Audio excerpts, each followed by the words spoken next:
Hey, I'm Isabel Bercaw, and when I was 12 years old, I founded a multi-million-dollar bath and body products company called the Bomb Bath. After 5 years of building my own brand, I've discovered a passion for helping young and innovative entrepreneurs tell their stories. Hopefully, you'll be inspired by the guests here on Build-A-Biz and maybe even motivated to start a business of your own. Let's get into it. This is Build-A-Biz with Isabel Bercaw. Hello, everybody. You're listening to Build-A-Biz on Build-A-Bear Radio, and I'm Isabel Bercaw, your host, and I'm here today with Miss Katie McDonald, the 19-year-old business-savvy entrepreneur, and she is here to tell us all about her business adventures, and there are quite a few of them that I'm excited to talk to her about. Katie, thank you so much for joining me here today. Absolutely. Happy to be here. Yes, so I kind of want to start, we were talking, the reason you were able to do this interview is because one of your work calls got canceled, apparently. So I got super lucky. Yeah. And I was wondering if you could tell me a little bit about what you're doing with work right now, and maybe give us some insight as to what your job involves as a 19-year-old. Yes, yeah, absolutely. So currently I am an intern at Gift and Market. And Gift and Market is an e-commerce store where you can shop from hundreds of gifts from online businesses, whether it's a curated gift box or build your own. And we have gifts for a variety of different occasions, whether it's a wedding gift, baby gift. Our founder, Martha Kruger, actually graduated from the University of St. Thomas, and she just found that she would spend so much time in malls or online shopping, and she wanted to just send something unique that came with everything that you would need, whether it's the card, the wrapping, something that's just special and shows someone that you are caring about them, thinking about them, or celebrating an accomplishment that they have.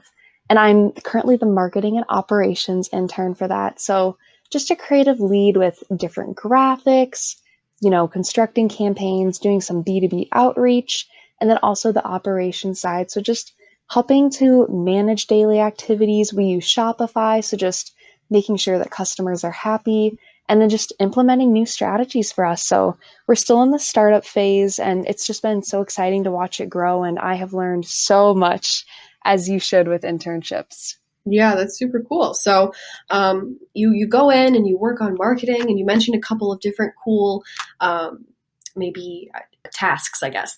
Would you be willing to elaborate just a little bit on those? I know that this radio show is basically so that people can get a little bit of insight into how a business runs and decide if they want to go into business or just be inspired as well. And I like that you mentioned those different tasks. So maybe we could just start with what do you do for the Shopify side of things? Yep. Yeah. So Shopify is an amazing platform. And I just started this internship in June. So still relatively, it's gone by so quickly, but I'm starting to get the hang of just all of those different pieces of technology that we use, and Shopify is critical. It gives us ideas, especially for someone like me who's doing graphics. And then also you can manage your blog on there. So we like to post a blog once or twice a week, and it's nice to have it all in one place versus going to an external site to manage that. So it's just been a great platform, and it just is nice to keep everything on one platform for us. Yeah. So would you say if there's somebody listening right now and maybe they want to start a business and they don't yet have a website / blog for that yet, would you recommend maybe looking into Shopify to see if it would be maybe a good hub for where they want to put their resources into their online presence? Yes, I would absolutely recommend it. And then one cool thing that they do on Shopify is they have an apps feature. So you can install one thing that we like to use just for web page builders for the website. We look at different resources like Shogun is a web page builder. So you can also do a lot with your website, whatever your business needs or specializes in. And then you can manage the website on that and enhance it with any features that you find fitting. Yeah, that's super cool, and I think that's really great advice. I've heard you also mention like a blog a couple times when we're talking about what you like to do for Yep. your job, and I know that this is actually not your first experience with a blog. I know that you had one of your own before. Is that still in operation, and how's that evolved over time? Yeah, so I started a blog. I want to say it was my sophomore or junior year of high school, and it's called Océan Style. I took French when I was in high school, and that was my name in French class. So I don't know, I feel like I traveled to Paris in middle school. It was my first international trip, and I was just so inspired by the style there, Paris Fashion Week. I think the city overall is just such a muse, and I know even on Pinterest, I'm always just following, street style there in Paris. So I was like, that's just a very fitting blog just to share outfit inspiration, different beauty products that I'm trying. I also love to sew in my free time. So I would just share different projects and whatever I was making. I haven't been on it as much since going to college, just with, time. But I had an Instagram platform as well. And, maybe someday I'll revitalize it a little bit more. But it was just fun to do in high school at a time, especially where I wanted to learn more about how to market on social media and, just simple things like hashtags that you use, editing photos to look appealing, sharing, outfits and inspiration for others to see. So it honestly, it has helped me a lot. Even I found in my current internship role, it's given me some experience that I can look back on. So I'm thankful that I did it. Not as active on it anymore, but maybe someday, who knows? Yeah, totally. And that's exactly what business is. Sometimes it evolves, and then sometimes part of that evolution is you're evolving too. So you don't have to Absolutely. find one thing and stick to it. I would definitely recommend being persistent. And it sounds like you did do this for quite a while, and it's not completely done yet, but you're Hmm. figuring out what else you want to do with your life. And that's super cool. And, honestly, like I've always kind of told myself, like, even if you don't want to make bath bombs for the rest of your life, no matter what you Yep. learn in business, you're going to be able to apply what you're learning to other things that you want to do in your life, which is why I feel entrepreneurship is so important.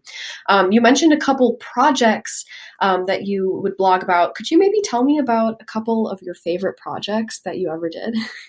I love projects, and especially if it's anything creative. One thing that I really got into, I would say this was honestly during, the time of lockdown where it was like, all right, how can I keep myself busy, keep myself happy? And I absolutely love, so in kind of the interior design, fashion design world, mood boards are really big. And I know we use them for work too, just when we're planning photo shoots or a campaign. Just it basically helps you sort of narrow down on a vision. And that can be texture, color, themes. And you can do this online too on Pinterest. But my favorite way to do it is I get magazines from the Wall Street Journal. They always issue a men's and women's fashion one. I think it's monthly, I want to say. And so I go through those magazines and I just cut out pictures. It's so satisfying to do. It's like one of my favorite creative activities. And I take a board and you just take some Mod Podge and you can just cut out anything that you like. And they make amazing decorations. And I put a couple in my dorm. I have some in my room back at home. And that was something that I just shared for people to do, just something that's relaxing. It kind of gave me a vision during a time where we couldn't do much. And then along with that, with sewing, I actually made a couple pieces over quarantine. I made a lounge set to wear just for doing homework or casual days at school. And then I also made a dress as well, and then a skirt. So I'd always just share my steps on that and um, different fabrics that I was using where I was shopping for those. And then also on my blog during high school, I started an FIDM fashion club at my high school, which is sponsored by the Fashion Institute of Design and Merchandising in California. And we would always do a couple philanthropic projects throughout the year. One of them that we did was we made scrunchies back when, well, scrunchies are still popular, but they were really popular, I feel like a couple years back. And we made a couple of those and we sold them for a metastatic breast cancer charity called Twisted Pink. And it went over really well. A lot of people connected with that charity and its mission. And we just sold them during lunch. We made a bunch, the officer team and I, and then a couple different members. And we just used a bunch of different prints, fabrics to appeal to a wide audience. So I shared that whole process, and just for others, how they can easily make a scrunchie, different YouTube videos that we had referred to when we made them. And then we also did a couple tie blanket projects. And then through St. Jude's, we made mask straps. So for patients that have to wear masks, they can often be very irritating.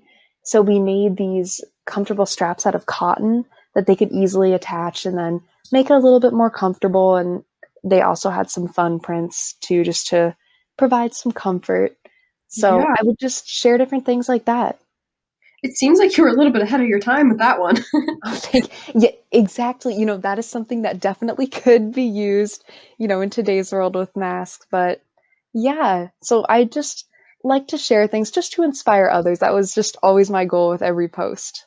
Yeah, and I love it because even as you're telling me about your favorite projects that you've done, I'm picking out bits and pieces that I can see how your projects could apply to what you're doing with your internship, even if you're not starting another blog or another business. Mm-hmm. Obviously, you are a self-starter, but Thank you. yeah, you're still applying those independent skills to help you do your job more efficiently and more creatively, which is really cool. One of the things I picked out is, if you're a creative lead, you're probably making mood boards. You were making them for fun at first, but now you're making them in your work. And then also, it's also cool to think that you were able to add a little bit of a charitable aspect in there as well, which I think is something that's happening more and more each day, which I love to show the younger audience that we want to keep paying it forward with our generation, really considering charitable aspects moving forward with social entrepreneurship. Absolutely.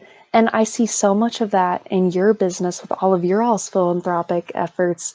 And I think that's just so important for a business to have, because at the end of the day, I think that, you always have to contribute somehow to the greater good, what goes beyond your business. And I think that customers too really connect with that. And I know that's why I love Gift and Market so much, is just learning about our different makers, the small businesses that they come from, their own efforts philanthropically. I think it's just inspiring. It makes the world a better place.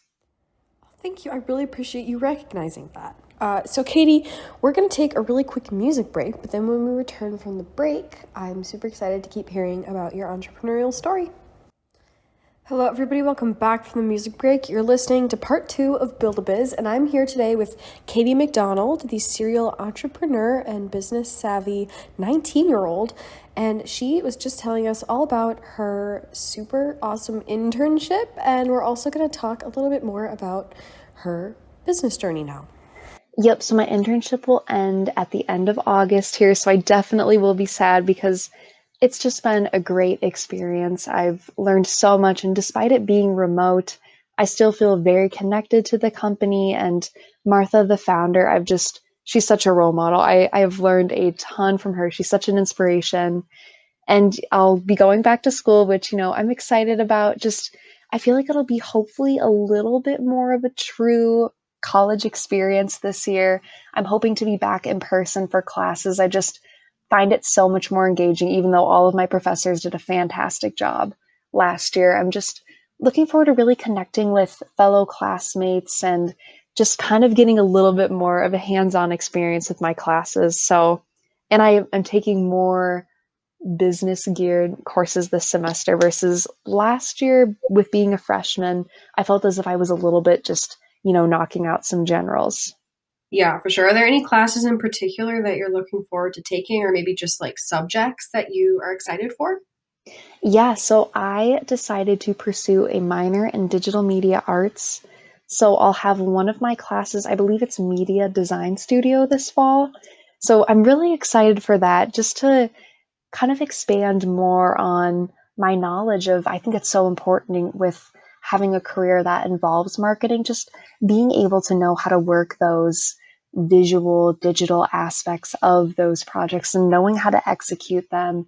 And then also, I'm taking a 2-credit course, so split half the semester, of marketing and management. Mm, And I think that will be just a class that'll be right up my alley. nice. That's all really fun to hear about. I know personally that I believe there are many different ways that people can experience education. And I think it's Mhm. really awesome that you're really taking advantage of a traditional educational path, but you're putting your own Katie spin on it, which I love. Thank you.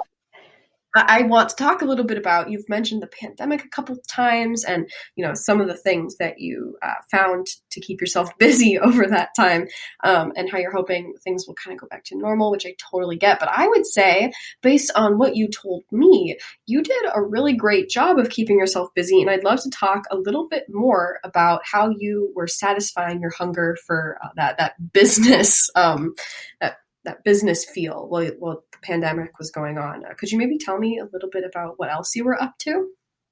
Yes, yeah. So last year I was a freshman at the University of St. Thomas, and I decided to take advantage of two of the big competitions that they offer. One of them, the Fowler Business Plan Competition in the fall, and then the Fowler Global Social Innovation Challenge, which is this past spring. And essentially, so I competed in both of those. And my favorite was the Fowler Global Social Innovation Challenge because I was with 5 other students and we started a venture called Label. And it's essentially an e-commerce platform to make the fashion industry more inclusive regarding accessible clothing. So we have a website set up and a designer can post their collection, kind of post their aesthetic, what they specialize in, and then a customer can go on the website, put in their preferences, needs that they need in clothing, and then we'll connect them with the designer. We're sort of the middleman to get the conversation going and have customers easily find curated pieces that work for their wardrobe needs, but also, match their style, give them the chance to choose how to express themselves, which I just did not realize before I had done the research and competed in this competition that there really is a lack in the industry for that market. Okay, so could you tell me a little bit more about what the lack in the industry would involve? Like, you could even use an example for yourself when you're shopping, because I know from my experience that when you are the market, businesses are born in a really beautiful way. So, whatever you want to do to try and explain that, go for it. Yep. Yeah. So we started this venture in January, and that was before, we had decided to compete in this competition. And 2 of my good friends, Amy and Sarah, who are also students with me, they brought it to my attention that they had just done some research and they found that, people who are shopping for adapted, accessible clothing, their options are just so limited. Yes, those pieces do exist, but they don't follow trends. They're just, very basic looking, just your standard sweatshirt, sweatpants. There's no, I don't even know how I want to phrase this, just trendy, No pizzazz. offering different colors, different, just styles, even just sleeve details, or Mm. just there's no option for that personal expression. I know for people that don't have needs as far as those, different designs to make it accessible, they can walk into a shopping mall and find anything that they want. They can try on different things. But for people who have those clothing needs, there's just not that opportunity to do so. When you say like clothing needs, do you mean like plus size clothing? Do you mean like for people with limb differences? What kind of problems do you think people are facing when they're trying to look for these special types of clothing? Yep, yeah. So that could be if you have a sensory issue, if you maybe it is something with a limb. For example, we talked to one young woman who was in a car accident and she had to be in a neck brace.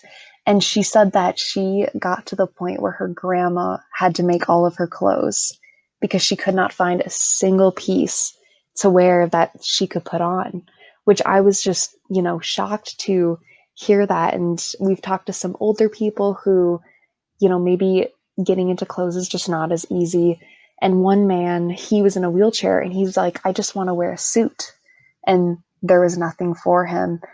And then another young man we talked to, he was getting married and he could not find a single thing to wear that would work for him, being wheelchair bound. So just different needs like that all across the board. We found that a lot of people, go to school to be a fashion designer, and they have the technical skills to adjust those pieces and to consult with customers on how to make a piece that's fitting, but there was just no platform to make that connection. And therefore people end up, having to either make their own clothes, or like that one woman that we talked to, her grandma ended up, having to make clothes for her that she could just wear on a daily basis. And that's where the idea was born. And that's a lot of our motivation to continue to pursue it, is just to make the fashion industry more inclusive. So what were some of the ideas that you had that would make the industry more inclusive? Could you maybe just give me an example of, if you have a certain problem, what type of garment did you then design, I guess? Or what was your solution to this problem? Yep. So on our platform, designers first have to get approved by us. So they would, submit almost like a portfolio, just what work they've done in the past, a little bit about them, if they do have an education in it, if they're self-taught, and then we would just do some quality checks. We're still in the sort of beta testing phase of this as of now. We have a couple designers who we think would be a great fit for our site. So we're still just working with them. We just finished sort of the base of our website. So everything is still a work in progress. But essentially a customer would go onto our site, and we're working on the quiz right now that they would take to help us filter which designer is best for them. And then they would interact with the designer, just talking about their needs, their style, what they're looking for in a piece of clothing. And we would just manage that and make sure that everything is approved by us. And then they would receive a piece of clothing that, was almost made just for them, because it's, from a designer, not a huge brand. But everything is we're still working on, what does that include and what does that involve? But through our empathy interviewing, we found that this is the best way to support our designers and our customers. Yeah, so I assume it's great to hear that you're still working on this. I'm super impressed. And from what I'm understanding, it's almost like I want to compare it to like a LinkedIn for people with differences who want to find clothing that's going to be both fashionable and functional for them. And it's really cool you're still working on this. I deem that then the competition was in turn successful because you're still working on this project? Yep. Yes. So we placed in just our university finals for the Fowler Global Social Innovation Challenge. We got second place, and then we moved on to compete in the global finals, where we competed as finalists there. And it was just amazing to, not only compete and interact with the judges, but also just hear from teams around the world what they were working on to compete in this challenge. Your business has to help solve one of the UN's 17 Sustainable Development Goals. So it was just so inspiring. Just young people have the power to make a change. And just there was teams from all over the world. And I enjoyed pitching the same amount that I enjoyed just sitting there and listening to these other students compete. It was an amazing experience. And just working with my teammates, it's a lot of hard work to put everything together and to figure out those details. But my teammates, they just inspire me so much. And we've all become really close throughout all of this. That's awesome. And I love to see entrepreneurs like yourself lifting up other entrepreneurs, because I do find sometimes entrepreneurship can become a little bit competitive, but I've personally always had the best experiences when I can also, like you, make friends with the people that I maybe competing against in a business competition.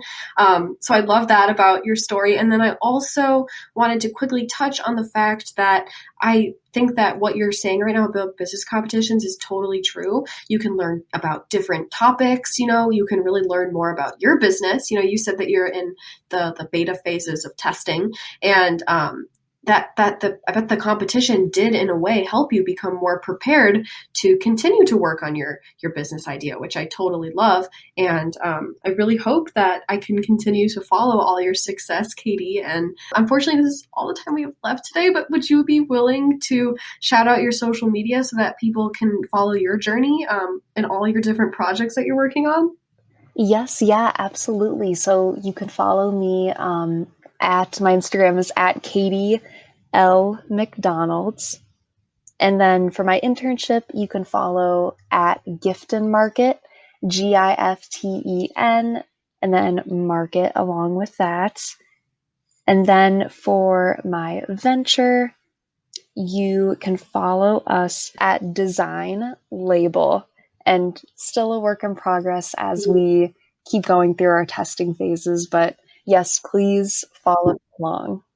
Yes, totally. Well, Katie, thank you so much for coming on Build-A-Biz today. Yes, yeah, thank you so much for having me. Yep. All right. And everybody, if you missed the beginning of this episode, definitely go to the Build-A-Bear YouTube channel where you will find a Build-A-Bear radio playlist, and you can listen to Katie's interview once again, or you can check out some other interviews that I've done.